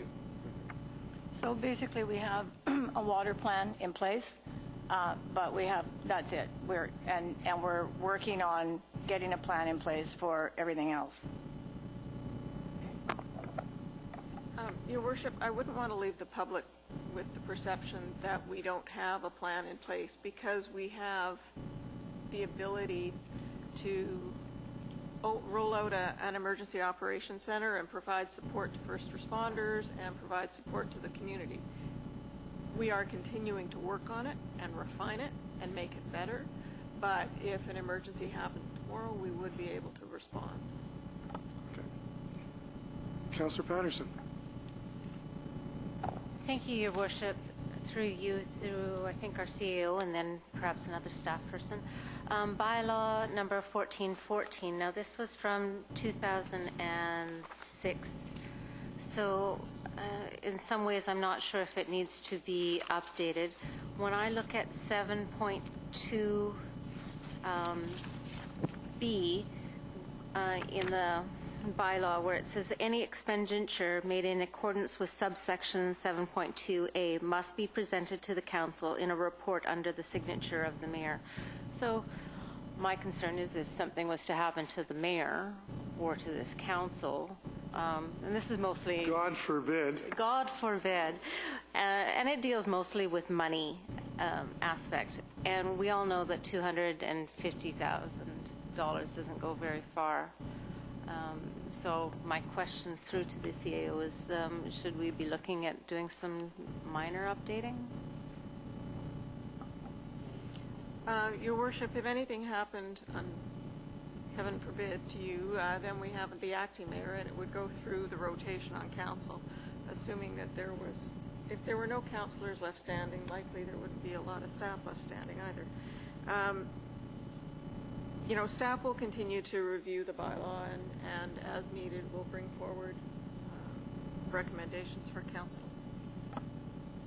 Once expressed concern to an RDN emergency official about what would happen to our beach if that sewage treatment pump were destroyed in an earthquake. And I was told what's going to happen to your beach are going to be the least of your worries if we have a major catastrophic earthquake. So that's one way of looking at it. Any further questions for Mr. Dawson? Thank you very much. We'll look forward to hearing from you on a debrief after Wendy's exercise. Thank you. Okay, continuing on reports, I have Mr. Squire. Do I have the right person? You're going to be purchasing a flush truck. Before you do that, I need a mover and a seconder for the recommendations. Councillor Patterson, Councillor Beale. Mr. Squire, please proceed. Thank you, Your Worship. You might want to start off by telling us what a flush truck is, just to be on the safe side. I certainly will. The flush truck is one of our most versatile, important, and expensive pieces of equipment. It's used basically on a daily basis, and it has one dedicated operator that uses it. It's used in hydro excavation. So instead of a mechanical means to excavate something, it's a safer means to excavate in and around gas mains, fiber optics, close quarters where you've got very limited trench. And the amount of material is it's quite a bit less. When you're digging with conventional mechanical means like a backhoe, you have quite an excess amount of material. So it's very versatile in close areas, especially in and around downtown. I'm sure you've seen it around town. It's a big truck mounted, has a big tank on the back with a long boom snorkel. Makes a very loud noise when it is actually excavating, but then it's got a high pressure nozzle to use in loosening up the material. And once the material is actually loosened up, it actually vacuums that material up and disposes of it in a safe manner. So it's used quite extensively. As a result, it accumulates very high hours and also demands very high quality parts. With this, on February 9th, our proposals closed and we received 4 proposals from vendors: Kendrick Equipment, Rollins Machinery, Weimar Equipment, and Westpac Industries, all located on the Lower Mainland. When you're looking at it, you're looking at different components, parts. Obviously, it comes on a chassis, so it's very hard to compare different chassis with other. So we looked at that, and we evaluated each proposal based on life cycle, price, serviceability, warranty, the chassis type, the emissions, industry use, and one in particular, parts and availability, and depreciation were all evaluated and put into a matrix and weighed accordingly. With that, after the results were summarized, based on the results of the evaluation, it is recommended that the city enter into an agreement with Kendrick Equipment to supply a Western Star, that's a type of chassis with a Cummins engine in it, and with a VACL flush truck. Any questions for Mr. Squire from members of council? Councillor Salter. Oh, thank you, Mr. Mayor, and thank you for that explanation. So I'm just wondering how long, I think I saw it in here, but now I can't remember where it was, how long it would last for. Like, what's the lifespan of, how old is the one we have? And then the one we have right now is 2010. So typically we like to get between 6 and 8 years before it really starts to depreciate, and essentially you get no value for it. The trade-in values that we're receiving for that piece of equipment right now is between $40,000 and $80,000, depending on what vendor. The vendor we selected is entertaining the higher value. And you see by the price of it right now, you're looking at $480,000 new. Yeah. So you kind of want to get it before it really starts to depreciate, where you essentially have no asset left. And then my next question, I'm not sure if this is for you or maybe it's for Mr. Butterworth, but so you're asking for $384,000 for the truck, is that right? Yeah. And so, but we had actually set $500,000 aside for it. So what happens to the $116,000 that's left over? What we have, through your worship, if you want to add in, but what we have is an equipment replacement reserve fund, and within that there's a fund of all our equipment that the city owns, and we put a budget towards it. And with each piece of equipment, whether it's a pickup truck or it's a dump truck or an excavator, they all have a lifespan and then a replacement cost within a 20 to 25 year equipment replacement reserve. So the $500,000 value is actually a budget figure. We actually got good value going with the replacement of this. So just so I'm sure, just to clarify, so then the 116 that's left over, you're going to keep that for in a fund, and then if you need some other equipment, you'll buy it? Or? Yes, through your worship, it just stays in the equipment replacement reserve fund. Does it come back to council, or do you just? No. No. Butterworth. Thank you, Your Worship.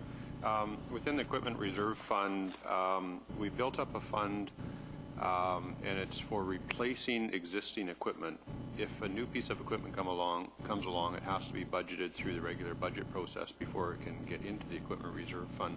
And how we fund the replacement of the vehicles is every piece of equipment has a charge-out rate that gets charged out to whatever function it's performing, and that accumulates dollars back in through a charge to operations, and it builds the money into the equipment replacement reserve fund, so when it comes time to replace it, we can replace it. For this particular piece of equipment, the budget had been increased a couple of years ago from $265,000, I think it was, to $500,000 for this particular piece of equipment because the cost of these equipment had gone up dramatically. We also have a trade-in value in there, and I can't remember what that number was. I think it's maybe $60,000. So we had a $500,000 with a $65,000 trade-in for a net of $435,000. This actual one, I believe, cost $465,000, if I'm right, with a trade-in of around $80,000, and the net's $386,000. Is that correct? So the net is a little bit. It's not $500,000 versus $386,000 because that was the gross cost, and the gross cost of this proposal, I think, is $465,000.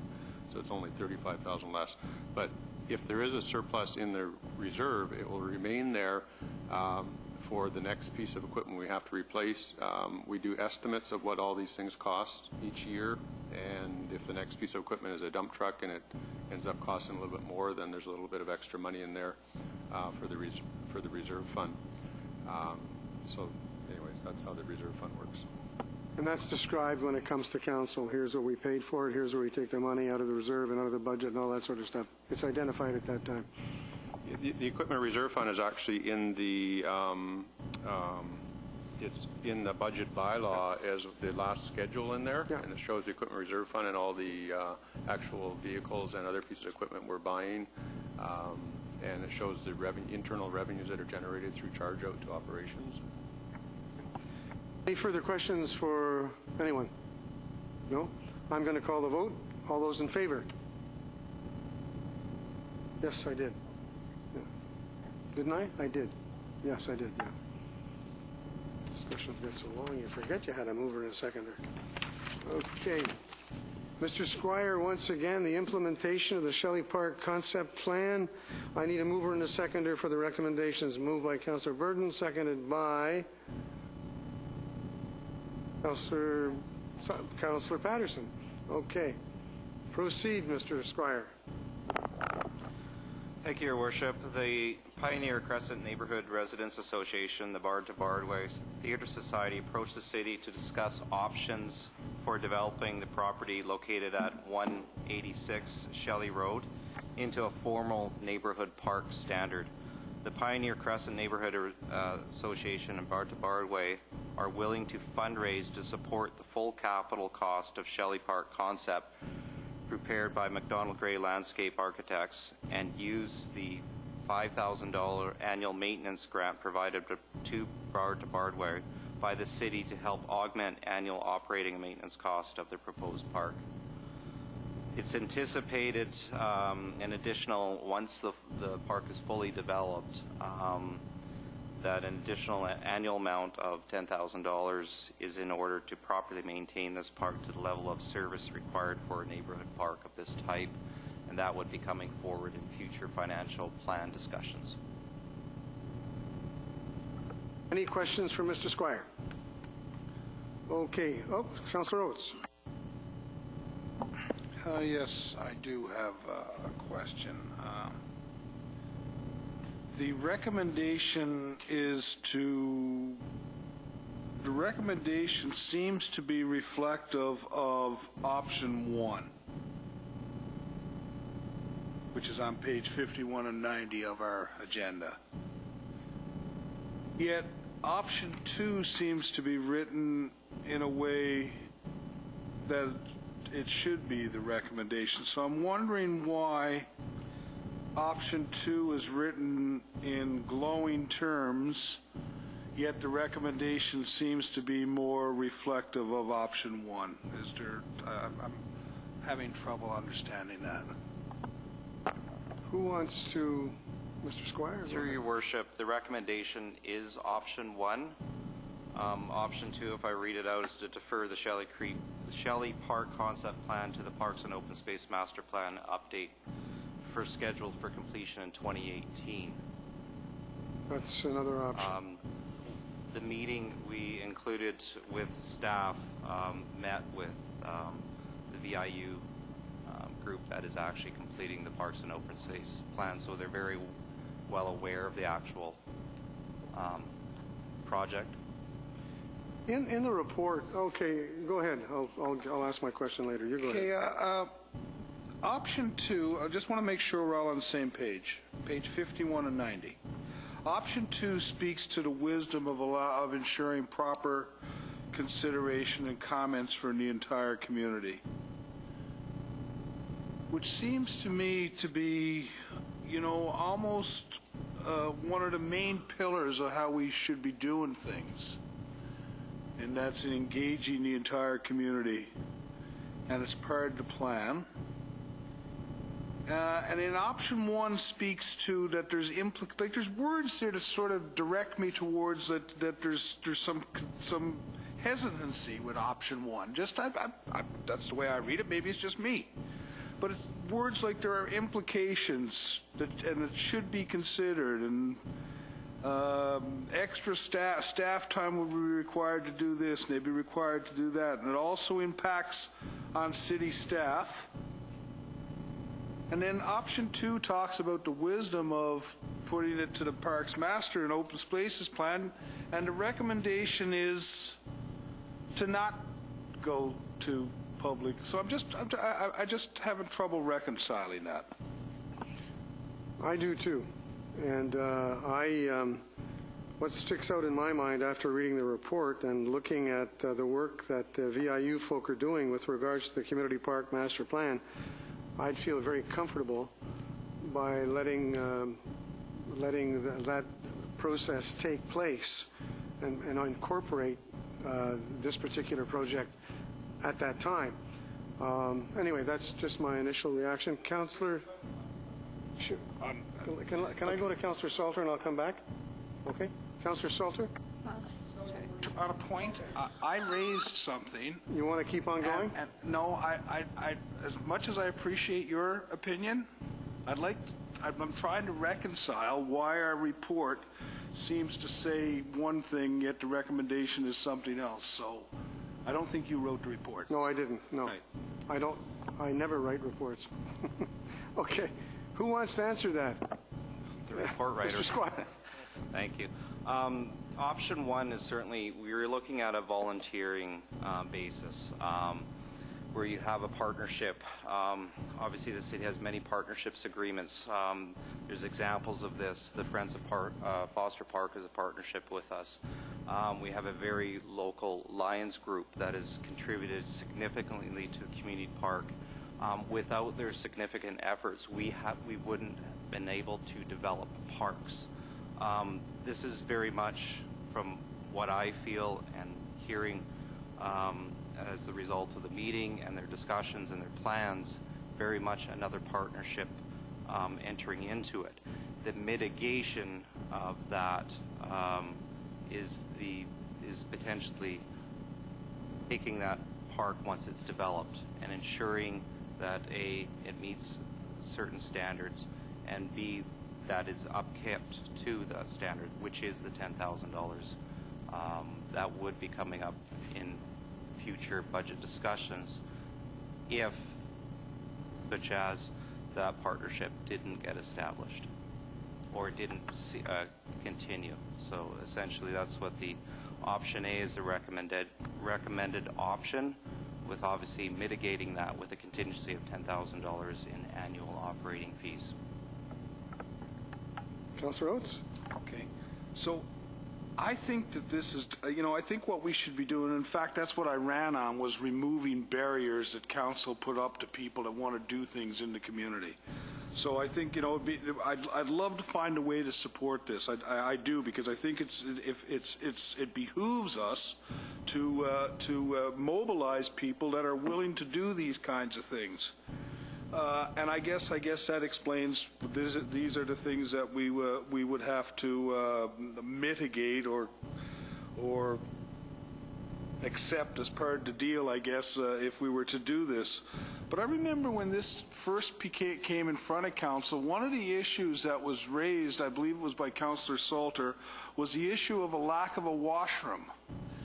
And I think, that as we talked about it, we thought that, maybe something that there should be a washroom in that building, or in that, somewhere there on that facility, given there's going to be picnic tables and that. I want to support this. I do.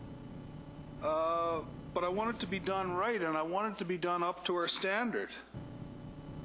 And so are we being asked to compromise the standard in the spirit of supporting a motivated group in the community? Is that what we're being asked to do? Mr. Squire? Again, through your worship, one of the things that will be coming forward with the update to the overall Parks and Master Space Open Plan is exactly what standards. We have standards in such as Hamilton Park, which is a neighborhood park. It doesn't have a washroom. Foster Park does. Marks Park does not. Those are kind of different standards. Having the BIU students and updating the plan will hopefully give us clear direction exactly, A, what the public wants, and B, what standard that needs to be applied to all of our parks. There's varying levels. We have, obviously, community parks with Springwood and the community park as well, and neighborhood parks throughout the community. Then there's the outside parks, which are cause us the majority of a lot of our maintenance. So again, hopefully we can have a document that is firstly updated, and then we also have something that helps us define what standards should be applied to certain areas. I think I'm not going to speak right away, but I have a suggestion, and I'll wait till later. Councillor Salter. Thank you, Mr. Mayor. So I know that this has kind of been in the works, at least around the council table, since last March, I think, because people had presented to us in 2017. So I think there's been a lot of time between then and now to work on this plan and to get it into place. And so I think as far as community feedback and community input, that would be probably the next step after we made a decision here. Is that not correct? Mr. Squire, any comments? Okay. So there'd be no community input after this decision? Through your worship, again, the consultants were part of this, so they've got the input.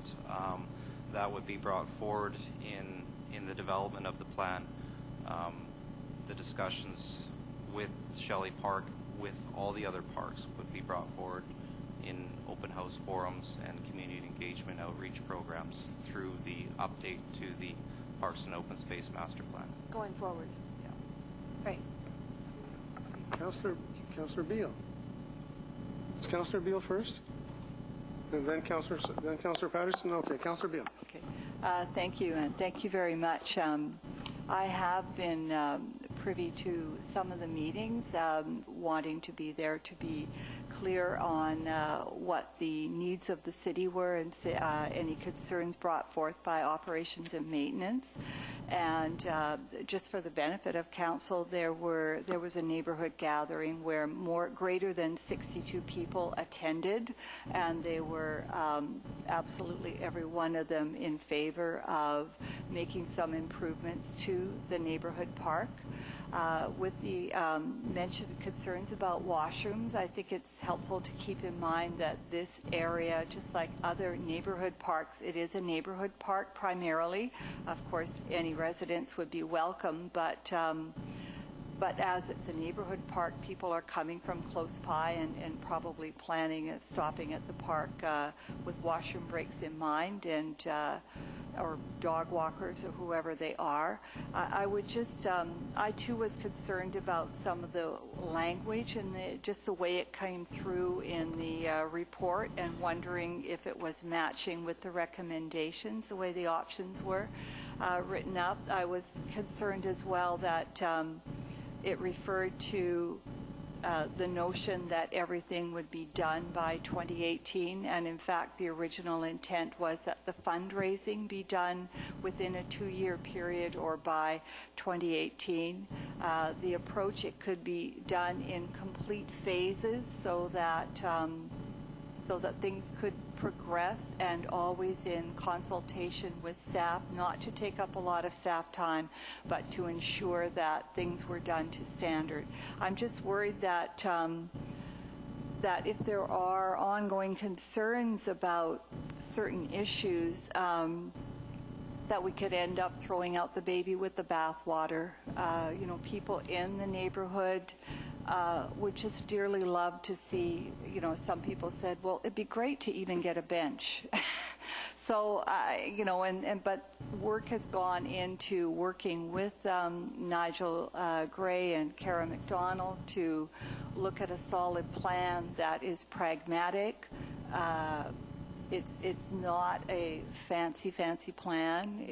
The play structure is just meant to be something that's of a modest nature because it is meant to be a neighborhood park. So I just hope that, as I say, we don't throw the baby out with the bathwater and have this neighborhood have to wait many years before some improvements can be done here. And also, although I didn't dig it up out of my files, I know that in years gone by, it was a neighborhood that was identified as being in need of a neighborhood park.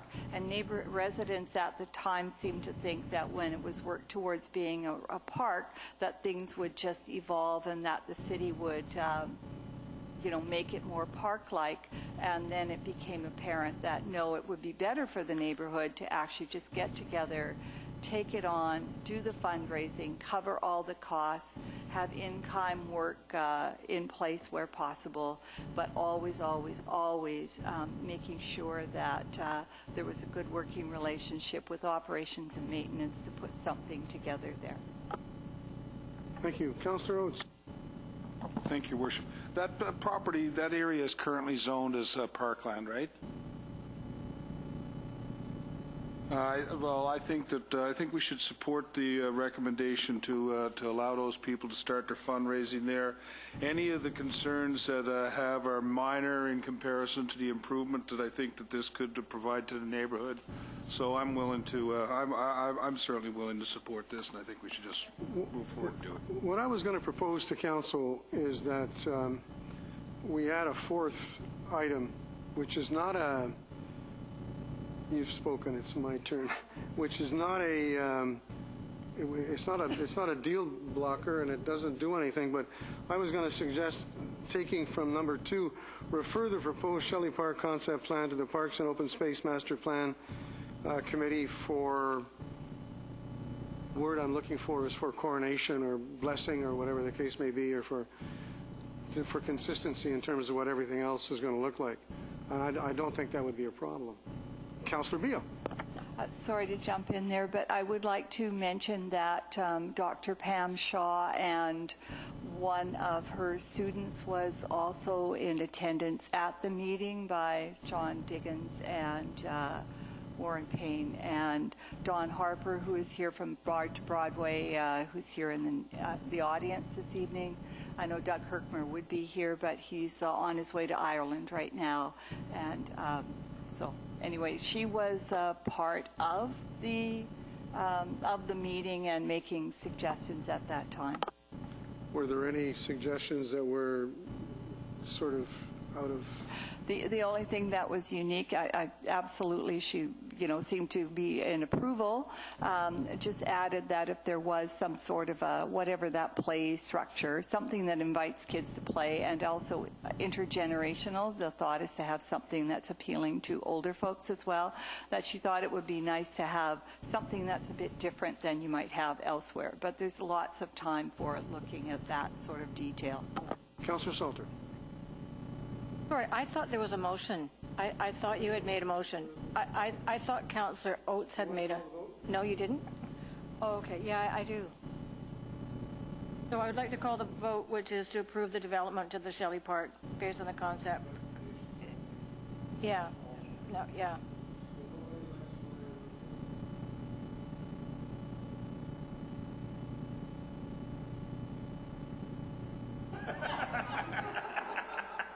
It's a very diplomatic way of putting it. All those in favor? Of option 1, right? Opposed? Thank you. That is carried.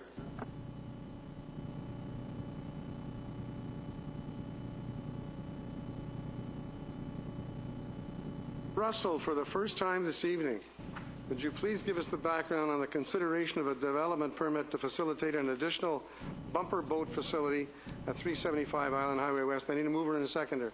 Moved by Councillor Burden, seconded by Councillor Patterson. Aw. Oh, we all want bumper boats. Trust me, these bumper boats are not for you or me. Sure. If I may, Your Worship, there's not a whole lot to add. It's a fairly small facility beside the existing castle amusement building to the west of it. Some minor adjustments are being made, including the inclusion of a new sidewalk, the adjustment of a fence to facilitate the sidewalk, and the repainting of some lines to adjust some of the parking spaces to fit the facility. And the facility's pretty much smack dab in the middle of the existing parking lot.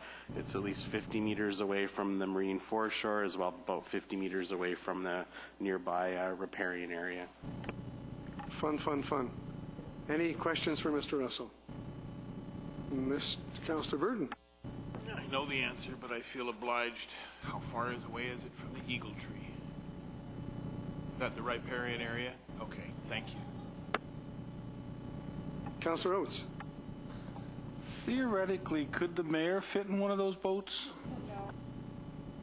I've seen the boats. No, the mayor couldn't. Okay. On that note, I'm going to call the vote. All those in favor? Thank you. Is that going to be done before the summer? Or is that possible? Yeah. If I may, Your Worship, I'm sure they would love to, but I can't answer that. Okay, Council, we're moving on. We have 3 bylaws for final adoption this evening. I'm going to take them all together. I need a mover and a seconder first. Do I have a mover and a seconder? Moved by Councillor Beal, seconded by Councillor Burden. First one is the 5-year financial plan bylaw 2017-2021, number 1534, the tax rate bylaw 2017, number 1535, and the zoning and development amendment bylaw 2016, number 2000.102. All those in favor? Opposed? Thank you. That is carried. Where are we going now? Okay, we're going into new business, and I'm going to go first on this one because I have a number of items I want to get over or get through. The Community Park Resident Survey. This week in the mail, residents will receive a postcard directing them to an online survey about the community park. We look forward to receiving comments from our residents, which will then be compiled by Vancouver Island University to start the framework on the city's community park master plan. The deadline to complete the survey is May 26th. Please keep that date in mind. The official Broom Busters Day in Parksville, which was planned for May 6th, is now going to be May the 27th, which is a Saturday. May 6th, there's a conflict with the fire and ice competition in Qualicum Beach. Next is the Community Park Splash Park Project. This is very important. The city is extremely grateful for the support of the Parksville Lions Club and the Rotary Club of Parksville AM, who have come together to make a splash to raise $100,000 to replace the outdated spray park in the Parksville Community Park.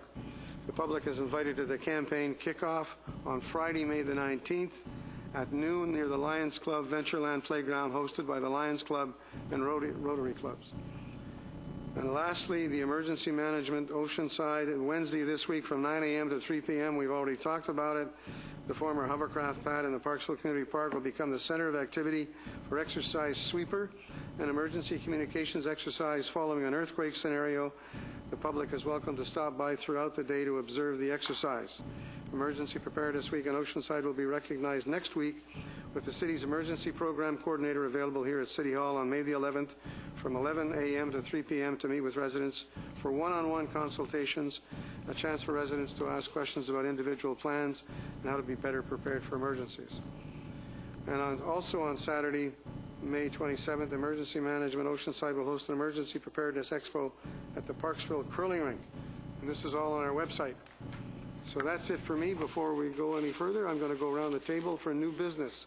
Councillor Burton, new business. Thank you, Your Worship.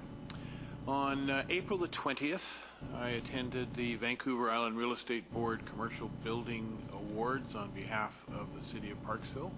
Pleased to announce that there were nominations from this region which received recognition, and it's always good to see. On a different note, April was one of the rainiest months in this region on record, and yet we continue to let the sprinklers run in our community parks. Thank you. Councillor Salter, new business. No, I don't have any new business, actually, but just jumping off what Councillor Burden just mentioned. In fact, we just had a larger snowpack that happened in April that coincided with the watering restrictions. We've got lots of water, and apparently the water is overflowing the dam, and we're good to go. Councillor Beale, any new business? Yes, thank you, Your Worship. Yes, I would just like to mention that I was very pleased to present best wishes to the curling club as they started off their season, and so represented the city with a first, I guess, a toss of the lawn bowling. No, sorry, I said curling club. Good heavens, what am I saying? It was like curling on grass. It's called lawn bowling. Sorry, it was lawn bowling for the first time ever in my life. I promise you I did not completely embarrass the city, although they actually moved the target close towards me, so maybe I shouldn't say that. And at a future date, I'll launch a challenge and we'll see what we can do. But the weather was not particularly cooperative, but they're a wonderful group, and so that season has started off. Also on the 25th, I was very happy to, again, on behalf of the city, take part in an SOS volunteer appreciation event, and that was held at the Civic Center in Qualicum Beach. And the room was absolutely filled. They're just an amazing group of volunteers that work and volunteer in many aspects, whether it be Meals on Wheels or in the thrift store or with the various children programs.